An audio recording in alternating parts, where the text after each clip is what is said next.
I want our young people to know that they matter, that they belong. So don't be afraid.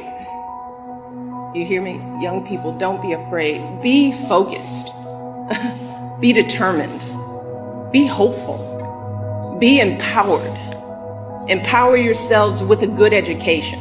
Then get out there and use that education to build a country worthy of your boundless promise. Lead by example with hope, never fear. Our greatness has never, ever come from sitting back and feeling entitled to what we have.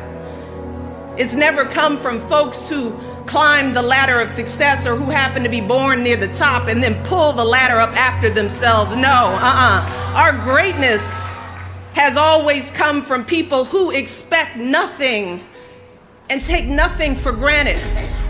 Folks who work hard for what they have, then reach back and help others after them. Success isn't about how your life looks to others.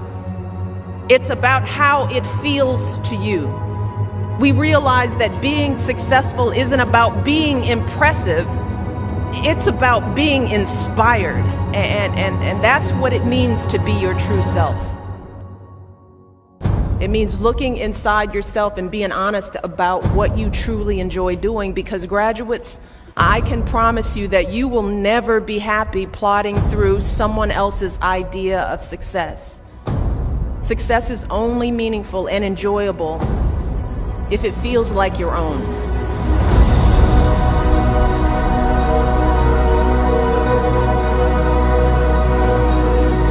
You should never view your challenges as a disadvantage. Instead, it's important for you to understand that your experience facing and overcoming adversity is actually one of your biggest advantages. And I know that because I've seen it myself, not just as a student working my way through school, but years later before I came to the White House and I worked as a dean at a college. In that role, I encountered students who had every advantage. Their parents paid their full tuition. They lived in beautiful campus dorms. They had every material possession a college kid could want: cars, computers, spending money. But when some of them got their first bad grade, they just fell apart. They lost it because they were ill-equipped to handle their first encounter with disappointment or falling short. But graduates, as you all know, life will put many obstacles in your path that are far worse than a bad grade. You'll have unreasonable bosses and difficult clients and patients. You'll experience illnesses and losses, crises and setbacks that will come out of nowhere and knock you off your feet. But unlike so many other young people, you have already developed the resilience and the maturity that you need to pick yourself up and dust yourself off and keep moving through the pain. Keep moving forward.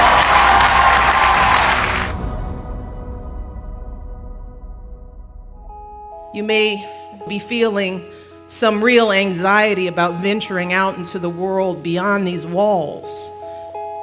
And I'm not gonna lie to you, for many of you, this is gonna be a pretty big transition. In fact, I think Dr. Martin Luther King described it well in his commencement address in '65 when he declared, quote, "Today you bid farewell to the safe security of the academic environment. You prepare to continue your journey on the clamorous highways of life." We all feel at times a little bit lost, and we all have some kind of emptiness that we're searching to fill. And often it is only through serving others that we find what's been missing in our own lives. And like so many of you, through service, I was able to find what I needed and carve a path for my life that truly felt like my own. And the truth is, those seminars where you explored new ideas, those late night conversations where you challenged each other and learned from each other, after all of that, you might find yourself a little dismayed by the clamor outside these walls. The name calling, the negative ads, the folks yelling at each other on TV. The power of inventing the future. I just want to pause for a moment on the word invent. because the phrase isn't succeed in the future, it's not plan for the future or do the best you can in the future, it's invent the future. And with those three words comes a simple message, a call to chart your own course and live life on your own terms.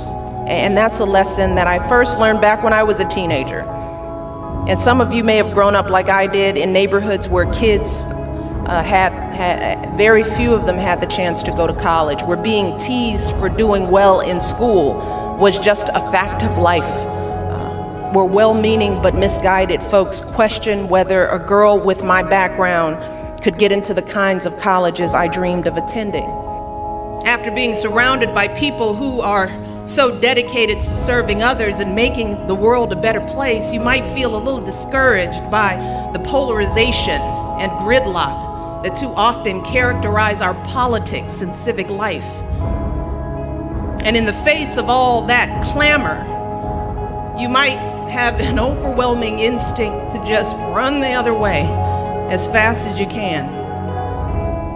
You might be tempted to find a community of like-minded folks and work with them on causes you care about and just tune out all of the noise. I worked hard and I did my best to tune out those voices of doubt, including the ones inside my own head. And eventually I was accepted to Princeton, and I got that education that my dad had always dreamed of. But the truth is, graduates, there will always be folks who make assumptions about you based on superficial things like where you're from or what you're wearing or how you look. There will always be folks who judge you based on just one thing that you say or do, folks who define you based on one isolated incident. I want to urge you to do just the opposite.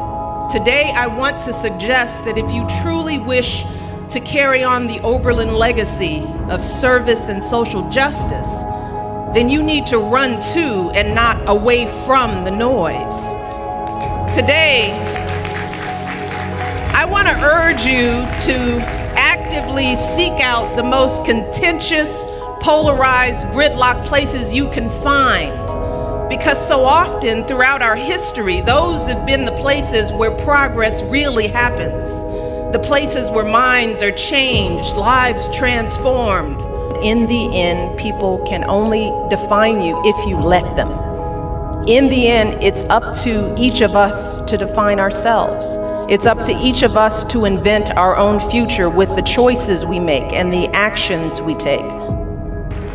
To succumb to feelings of despair and anger only means that in the end we lose. Those feelings are not an excuse to just throw up our hands and give up. Not an excuse. They are not an excuse to lose hope. But here's the thing. Our history provides us with a better story, a better blueprint for how we can win.